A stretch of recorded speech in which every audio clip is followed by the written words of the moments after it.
नमस्कार दोस्तों, आप सभी का स्वागत है जयप्रिया स्टोरी में। नमस्कार दोस्तों, आप सभी का स्वागत है जयप्रिया स्टोरी में। प्रिय भक्त गणों, आज चैत्र माह कृष्ण पक्ष की चतुर्थी तिथि है और आज चंद्र संकष्टी चतुर्थी का व्रत है, जिसे संकट हरने वाली चतुर्थी भी कहते हैं। पौराणिक एवं प्रचलित श्री गणेश कथा के अनुसार एक बार देवता कई विपदाओं में घिरे थे। तब वह मदद मांगने भगवान शिव के पास आए। उस समय शिव के साथ कार्तिकेय तथा गणेश जी भी बैठे थे। देवताओं की बात सुनकर शिव जी ने कार्तिकेय व गणेश जी से पूछा कि तुम में से कौन देवताओं के कष्टों का निवारण कर सकता है। तब कार्तिकेय व गणेश जी दोनों ने ही स्वयं को इस कार्य के लिए सक्षम बताया। इस पर भगवान शिव ने दोनों की परीक्षा लेते हुए कहा कि तुम दोनों में से जो सबसे पहले पृथ्वी की परिक्रमा करके आएगा वही देवताओं की मदद करने जाएगा। भगवान शिव के मुख से यह वचन सुनते ही कार्तिकेय अपने वाहन मोर पर बैठकर पृथ्वी की परिक्रमा के लिए निकल गए, परंतु गणेश जी सोच में पड़ गए कि वह चूहे के ऊपर चढ़कर सारी पृथ्वी की परिक्रमा करेंगे तो इस कार्य में उन्हें बहुत समय लग जाएगा। तभी उन्हें एक उपाय सूझा। गणेश अपने स्थान से उठे और अपने माता पिता की 7 बार परिक्रमा करके वापस बैठ गए। परिक्रमा करके लौटने पर कार्तिकेय स्वयं को विजेता बताने लगे। तब शिव जी ने श्री गणेश से पृथ्वी की परिक्रमा न करने का कारण पूछा। तब गणेश ने कहा, माता पिता के चरणों में ही समस्त लोक हैं। यह सुनकर भगवान शिव ने गणेश जी को देवताओं के संकट दूर करने की आज्ञा दी। इस प्रकार भगवान शिव ने गणेश जी को आशीर्वाद दिया कि चतुर्थी के दिन जो तुम्हारा पूजन करेगा और रात्रि में चंद्रमा को अर्घ्य देगा उसके तीनों ताप यानी दैहिक ताप, दैविक ताप तथा भौतिक ताप दूर होंगे। इस व्रत को करने से व्रतधारी के सभी तरह के दुख दूर होंगे और उसे जीवन के भौतिक सुखों की प्राप्ति होगी। चारों तरफ से मनुष्य की सुख समृद्धि बढ़ेगी। पुत्र पौत्रादि धनैश्वर्य की कमी नहीं रहेगी। गणेश चतुर्थी व्रत की दूसरी कथा। एक समय की बात है, राजा हरिश्चंद्र के राज्य में एक कुम्हार था। वह मिट्टी के बर्तन बनाता, लेकिन वे कच्चे रह जाते थे। एक पुजारी की सलाह पर उसने इस समस्या को दूर करने के लिए एक छोटे बालक को मिट्टी के बर्तनों के साथ आवा में डाल दिया। उस दिन संकष्टी चतुर्थी का दिन था। उस बच्चे की मां अपने बेटे के लिए परेशान थी। उसने गणेश जी से बेटे की कुशलता की प्रार्थना की। दूसरे दिन जब कुम्हार ने सुबह उठकर देखा तो आवा में उसके बर्तन तो पक गए थे, लेकिन बच्चे का बाल बाका भी नहीं हुआ था। वह डर गया और राजा के दरबार में जाकर सारी घटना बताई। इसके बाद राजा ने उस बच्चे और उसकी मां को बुलवाया तो मां ने सभी तरह के विघ्न को दूर करने वाली संकष्टी चतुर्थी का वर्णन किया। इस घटना के बाद से महिलाएं संतान और परिवार के सौभाग्य के लिए संकट चौथ का व्रत करने लगी। तीसरी कथा। एक समय की बात है कि विष्णु भगवान का विवाह लक्ष्मी जी के साथ निश्चित हो गया। विवाह की तैयारी होने लगी। सभी देवताओं को निमंत्रण भेजे गए, परंतु गणेश जी को निमंत्रण नहीं दिया, कारण जो भी रहा हो। अब भगवान विष्णु की बारात जाने का समय आ गया। सभी देवता अपनी पत्नियों के साथ विवाह समारोह में आए। उन सबने देखा कि गणेश जी कहीं दिखाई नहीं दे रहे हैं। तब वे आपस में चर्चा करने लगे कि क्या गणेश जी को नहीं न्योता है या स्वयं गणेश जी ही नहीं आए हैं। सभी को इस बात पर आश्चर्य होने लगा। तभी सबने विचार किया कि विष्णु भगवान से ही इसका कारण पूछा जाए। विष्णु भगवान से पूछने पर उन्होंने कहा कि हमने गणेश जी के पिता भोलेनाथ महादेव को न्योता भेजा है। यदि गणेश जी अपने पिता के साथ आना चाहते तो आ जाते, अलग से न्योता देने की कोई आवश्यकता भी नहीं थी।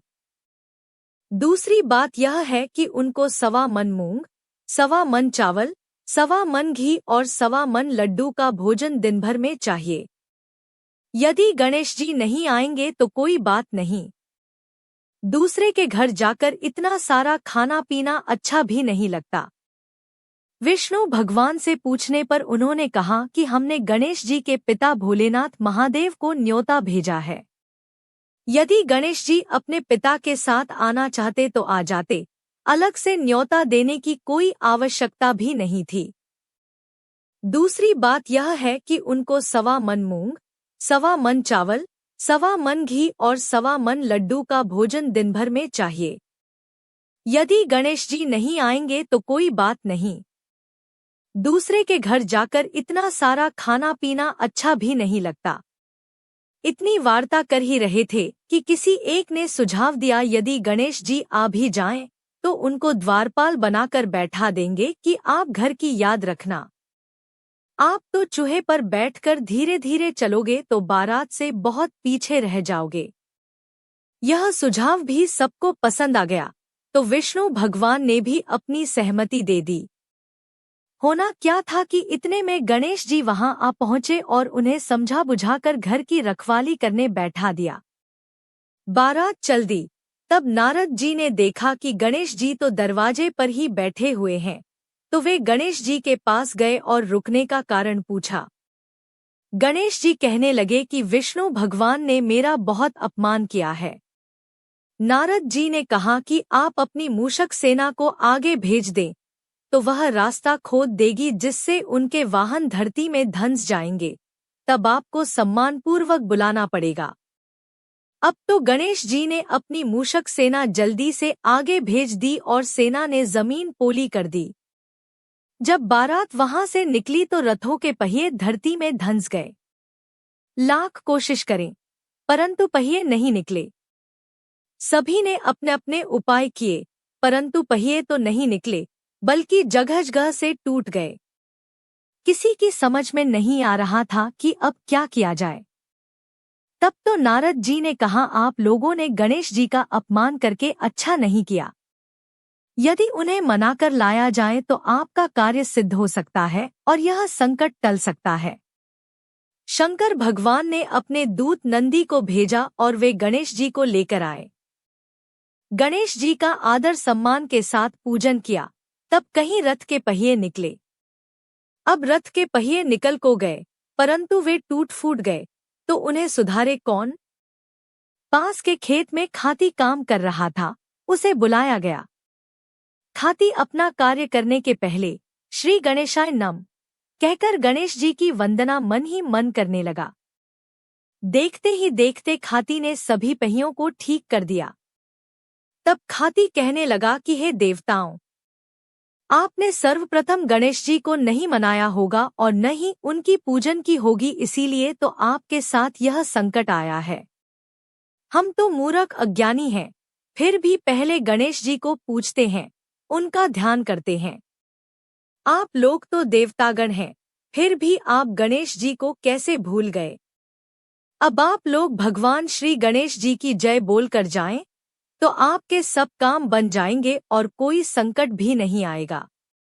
ऐसा कहते हुए बारात वहां से चल दी और विष्णु भगवान का लक्ष्मी जी के साथ विवाह संपन्न करा के सभी सकुशल घर लौट आए। हे गणेश जी महाराज, आपने विष्णु को जैसो कारज सारियो, ऐसो कारज सबको सिद्ध करजो। बोलो गजानन भगवान की जय। चौथी कथा। श्री गणेश चतुर्थी व्रत की पौराणिक कथा के अनुसार एक बार भगवान शिव तथा माता पार्वती नर्मदा नदी के किनारे बैठे थे। वहां माता पार्वती ने भगवान शिव से समय व्यतीत करने के लिए चौपड़ खेलने को कहा। शिव चौपड़ खेलने के लिए तैयार हो गए, परंतु इस खेल में हार जीत का फैसला कौन करेगा, यह प्रश्न उनके समक्ष उठा तो भगवान शिव ने कुछ तिनके एकत्रित कर उसका एक पुतला बनाकर उसकी प्राण प्रतिष्ठा कर दी और पुतले से कहा, बेटा, हम चौपड़ खेलना चाहते हैं, परंतु हमारी हार जीत का फैसला करने वाला कोई नहीं है, इसीलिए तुम बताना कि हम दोनों में से कौन हारा और कौन जीता। उसके बाद भगवान शिव और माता पार्वती का चौपड़ खेल शुरू हो गया। यह खेल 3 बार खेला गया और संयोग से तीनों बार माता पार्वती ही जीत गई। खेल समाप्त होने के बाद बालक से हार जीत का फैसला करने के लिए कहा गया, तो उस बालक ने महादेव को विजयी बताया। यह सुनकर माता पार्वती क्रोधित हो गईं और क्रोध में उन्होंने बालक को लंगड़ा होने, कीचड़ में पड़े रहने का श्राप दे दिया। बालक ने माता पार्वती से माफी मांगी और कहा कि यह मुझसे अज्ञानतावश ऐसा हुआ है, मैंने किसी द्वेष भाव में ऐसा नहीं किया। बालक द्वारा क्षमा मांगने पर माता ने कहा, यहाँ गणेश पूजन के लिए नाग कन्याएं आएंगी, उनके कहे अनुसार तुम गणेश व्रत करो, ऐसा करने से तुम मुझे प्राप्त करोगे। यह कहकर माता पार्वती शिव के साथ कैलाश पर्वत पर चली गईं। 1 वर्ष के बाद उस स्थान पर नागकन्याएं आईं। तब नागकन्याओं से श्री गणेश के व्रत की विधि मालूम करने पर उस बालक ने 21 दिन लगातार गणेश जी का व्रत किया। उसकी श्रद्धा से गणेश जी प्रसन्न हुए। उन्होंने बालक को मनोवांछित फल मांगने के लिए कहा। उस पर उस बालक ने कहा, हे विनायक, मुझ में इतनी शक्ति दीजिए कि मैं अपने पैरों से चलकर अपने माता पिता के साथ कैलाश पर्वत पर पहुंच सकूं और वे यह देख प्रसन्न हों। तब बालक को वरदान देकर श्री गणेश अंतर्ध्यान हो गए। इसके बाद वह बालक कैलाश पर्वत पर पहुंच गया और कैलाश पर्वत पर पहुंचने की अपनी कथा उसने भगवान शिव को सुनाई। चौपड़ वाले दिन से माता पार्वती शिवजी से विमुख हो गई थी। देवी के रुष्ट होने पर भगवान शिव ने भी बालक के बताए अनुसार 21 दिनों तक श्री गणेश का व्रत किया। इस व्रत के प्रभाव से माता पार्वती के मन से भगवान शिव के लिए जो नाराजगी थी वह समाप्त हो गई। तब यह व्रत विधि भगवान शंकर ने माता पार्वती को बताई। यह सुनकर माता पार्वती के मन में भी अपने पुत्र कार्तिकेय से मिलने की इच्छा जागृत हुई।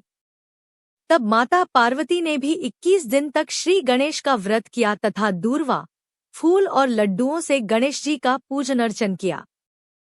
व्रत के 21वें दिन कार्तिकेय स्वयं माता पार्वती जी से आ मिले। उस दिन से श्री गणेश चतुर्थी का यह व्रत समस्त मनोकामनाओं की पूर्ति करने वाला व्रत माना जाता है। इस व्रत को करने से मनुष्य के सारे कष्ट दूर होकर मनुष्य को समस्त सुख सुविधाएं प्राप्त होती हैं। उम्मीद है आपको वीडियो पसंद आई होगी। यदि पसंद आई हो तो वीडियो को लाइक कीजिए और कमेंट बॉक्स में जय श्री कृष्णा जरूर लिखें। वीडियो में कोई गलती हो गई हो तो माफ कीजिएगा। ऐसी ही और वीडियोस के लिए हमारे चैनल जयप्रिया स्टोरी को सब्सक्राइब करें। धन्यवाद।